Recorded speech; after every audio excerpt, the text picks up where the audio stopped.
जो मुस्लिम लीडरान हैं उनको क्यों नहीं इत्तेहाद कर रहे हैं? सिर्फ लोगों को बरगला करके अलग अलग करवा रहे हैं कि यहाँ हम ज्यादा है, तो क्योंकि बहादुरगंज में हम ज्यादा है तो हम जीत जाएंगे, 4 सीट जीत करके आपको सरकार में भी शामिल नहीं करता। कोई क्यों नहीं करता है? इसलिए क्यों करता नहीं है कि अगर आप का नाम है इत्तेहादुल मुस्लिमीन और जो सेकुलर पार्टियां हैं वो अगर आपको ले लेगा तो आपको भी कट्टरपंथी वो भी शामिल हो जाएगा, तो उसका जो सेकुलर वोट खसक जाएगा। इसी वजह से आपको खरीदना पसंद किया ये 4 विधायक को, लेकिन अपने साथ गठबंधन में शामिल करना पसंद नहीं किया। तो 4 गए ना, 2 को लेके आइए ना, इस बार 2 को लेके आइए ना, आधा पहले लेके आ जाइए। वो चीज नहीं है जिसको आप गाली दे रहे थे, जिसको गुंडा और क्रिमिनल कर रहे थे, उसको आप टिकट दे रहे हैं। आज मजलिस का तौहीन कर दिया है तो आपने खुद। मजलिस में ऐसे आदमी को क्यों ला रहा है जिससे कि मजलिस भंग हो जाए? पब्लिक को सोचना चाहिए कि हम सेकुलर देश में रहते हैं, सेकुलर आदमी को वोट दें और सेकुलरिज्म कायम करें, फिर नहीं तो फिर आपको कोई पूछने वाला नहीं होगा। आज यहाँ 4 सीट जिता दीजिए, 24 सीट आप बोल रहे हैं ना, 24 तो खैर क़यामत की सुबह तक नहीं हो पाएगी, क़यामत की सुबह आप लिख लीजिए।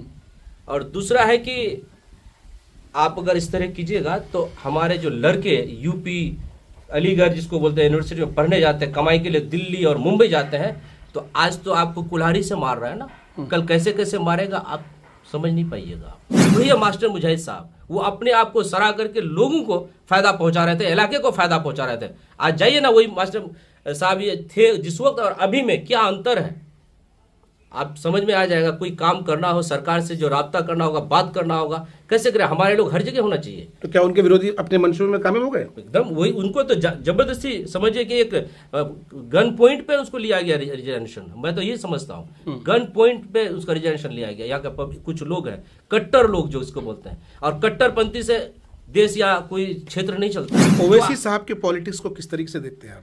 ओवैसी साहब कौम की क़यादत नहीं करते, वो अपनी क़यादत करते हैं। ब्रीफ कीजिए। ब्रीफ ये है कि आप किशनगंज एक सीमांचल है, सीमांचल में आबादी सबसे ज्यादा मुस्लिम की है। आपकी पार्टी का नाम इत्तेहादुल मुस्लिमीन, ऑल इंडिया इत्तेहादुल मुस्लिमीन, पूरे इंडिया में मुसलमान। नारा जय भीम का है। सुनिए सर, वो कुछ भी दे दीजिए, आप नाम क्या रखे हैं? आप जो नाम रखे हैं, जो पार्टी का रजिस्ट्रेशन हुआ उसी पर ना हम बात करेंगे। आप नारा कुछ भी दे दीजिए, अल्लाह अकबर दे दीजिए, जय भीम दे दीजिए, श्री राम दे दीजिए, उससे क्या मतलब? आपका मीनिंग ही वही है कि एक कट्टरपंथी एक विशेष समुदाय की पार्टी है कि नहीं है? अब इसको हम उस ब्रीफ कर रहे हैं ना आपको कि आप पूरे मुसलमानों को हिंदुस्तान में इकट्ठा करने का एक पार्टी, एकता की पार्टी है। आप कितने परसेंट? 18 से 20%। आप 18 जब 20% एक तरफ आप एक खूब कट्टरपंथी में बोलिएगा तो क्या 82% और 80% जो है वो एक तरफ नहीं हो सकता है? क्यों नहीं होगा? जब आप बोल रहे हैं तो वो भी तो होगा। तो मुसलमान क्या करे, कहाँ जाए? मुसलमान को चाहिए कि आज जो वक्फ अमेंडमेंट बिल हुआ तो यहीं से आपको सेकुलरिज्म पता चलता है कि आप 24 थे, आपके पीछे में 238 कैसे आ गया? आया ना? आपको उसके विरोध में आपको 238 आदमी खड़ा रहा पार्लियामेंट में कि 24 ही थे ना, 24 ही रहना था, क्यों नहीं? लेकिन अगर अवैसी साहब इतना ही हमारे बहीखा है मुसलमानों की या हमारे सीमांचल की या पूरे हिंदुस्तान की, तो बदरुद्दीन अजमल साहब को काहे छोड़ दिए? केरल से मुस्लिम लीग को काहे छोड़ दिए? पीस पार्टी को काहे छोड़ दिया? अपने में तो पहले पार्टियों का तो इत्तेहाद हो। पूरे जो मुस्लिम पार्टियां हैं, जो मुस्लिम लीडरान हैं, उनको क्यों नहीं इत्तेहाद कर रहे हैं? सिर्फ लोगों को बरगला करके अलग अलग करवा रहे हैं कि यहाँ हम ज्यादा है, तो क्योंकि बहादुरगंज में हम ज्यादा है तो हम जीत जाएंगे, 4 सीट जीत करके आपको सरकार में भी शामिल नहीं करता। कोई क्यों नहीं करता है? इसलिए क्यों करता नहीं है कि अगर आप का नाम है इत्तेहादुल मुस्लिमीन और जो सेकुलर पार्टियां हैं वो अगर आपको ले लेगा तो आपको भी कट्टरपंथी वो भी शामिल हो जाएगा, तो उसका जो सेकुलर वोट खसक जाएगा। इसी वजह से आपको खरीदना पसंद किया ये 4 विधायक को, लेकिन अपने साथ गठबंधन में शामिल करना पसंद नहीं किया। यही वजह है, उससे आपको फायदा नहीं है, नुकसान है। अभी आप ही के बहादुरगंज में ओवैसी साहब आए थे और उन्होंने एक नारा दिया है कि 4 गए हैं, हम 24 लेकर के आएंगे और राजद का सुपरा साफ कर देंगे। ऐसा नहीं है, आप 4 गए 24 छोड़िए ना, 24 और 4, ये जो 4 गए ना, 2 को लेके आइए ना, इस बार 2 को लेके आइए ना, आधा पहले लेके आ जाइए। वो चीज नहीं है जिसको आप गाली दे रहे थे, जिसको गुंडा और क्रिमिनल कर रहे थे, उसको आप टिकट दे रहे हैं। आज मजलिस का तौहीन कर दिया है तो आपने खुद। मजलिस में ऐसे आदमी को क्यों ला रहा है जिससे कि मजलिस भंग हो जाए, है कि नहीं है? वो 4 बार के विधायक हैं, कद्दावर हैं, जीते हैं। ओवैसी साहब उनके घर पर जाते हैं, माननीय है, विधायक हैं, 4 बार रहे। उसी को हराने के लिए तो आपने पूरा बिगुल फूका था ना। आपको बिगुल जो फूका है, आप जो उसको हराए उन्हीं को हरा करके जो आज अंजार नेमी साहब बने, सिर्फ मीम का भीड़ नहीं था, वो सिर्फ मीम का वोट नहीं था अकेले। 85,000 वोट लाने का मतलब था कि एक सेकुलर वोट था, बदलाव था कि ये ऐसे आदमी को हटाया जाए, ऐसे आदमी को हटाया जाए, फिर आप उसी को ला रहे हैं। तो क्या आप विकास चाहते हैं, ना सिर्फ आप अपनी पार्टी का सीट चाहते हैं? आपने बोला अवैसी हॉस्पिटल देंगे, आपको डिग्री कॉलेज देंगे, क्यों नहीं दिए साहब? 15 से आए हुए हैं आप, आज 25 चल रहा है, 10 साल में आप ये क्लिनिक खोला? ये किसी आदमी को पूछा कि आपका यहाँ क्या हाल है? हमारा यहाँ पे बहादुरगंज में सब डिवीजन बनना था, आपने एक बार आवाज उठाया? क्यों नहीं उठाया भाई? हमारे यहाँ पे बहुत सारी समस्या है, क्या कहते हैं, वो जो महानंदा बेसन योजना, जिसकी वजह से हम बाढ़ में हमेशा डूबते हैं, ये सबसे बड़ा मसला है हमारे यहाँ का। इसको क्यों नहीं आप आगे बढ़ाए? इसके बारे में कभी क्यों नहीं आपने पार्लियामेंट में बोला?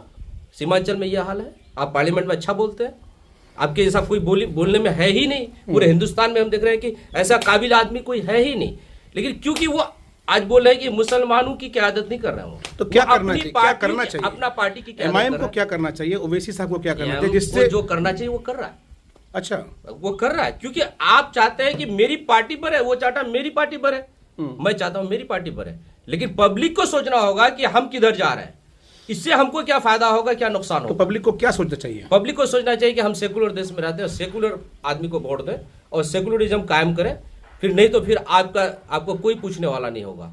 आज यहाँ 4 सीट जिता दीजिए, 24 सीट आप बोल रहे हैं ना, 24 तो खैर क़यामत की सुबह तक नहीं हो पाएगी, क़यामत की सुबह आप लिख लीजिए। और दूसरा है कि आप अगर इस तरह कीजिएगा तो हमारे जो लड़के यूपी, अलीगढ़ जिसको बोलते हैं, यूनिवर्सिटी में पढ़ने जाते हैं, कमाई के लिए दिल्ली और मुंबई जाते हैं, तो आज तो आपको कुल्हाड़ी से मार रहा है ना, कल कैसे कैसे मारेगा आप समझ नहीं पाइएगा। ये क्रिएट करवा रहे हैं आप लोग। ये एक तरफ बीजेपी ऐसे क्रिएट करवा रही है, एक तरफ आप क्रिएट करवा रहे हैं, और बीजेपी को इससे फायदा होता है कि आप 18% को एक तरफ कर दो, पूरा 82% हमारे तरफ है, अपने आप ऑटोमेटिकली। इसी वजह से कांग्रेस या और जो सेक्युलर पार्टियां धीरे धीरे कम हो रही है, और मजहबी मामला को ज्यादा तूल दिया जाता है। विकास का कोई नाम नहीं है, एजुकेशन का कोई नाम नहीं है, एजुकेशन पर कोई डिबेट ही नहीं करना चाहता है, किसानों पर कोई डिबेट ही नहीं करना चाहता है, तरक्की के लिए कोई डिबेट नहीं करना चाहता, सिर्फ मुसलमान, हिंदुस्तान, पाकिस्तान, यही बात है, उसके अलावा कोई नहीं है देश में। चलिए, आखिरी सवाल है, जदयू के पूर्व विधायक मास्टर मुजाहिद आलम, जिनसे आपकी कुर्बत है, पशुपेश में हैं, कहाँ जाएं? राजद में जाएं, एमआईएम में जाएं? कुछ लोग कहते हैं मजलिस में जाइए, कुछ लोग कहते हैं राजद में जाइए। आप उनके शुभचिंतक हैं, चाहने वाले हैं, क्या सुझाव है?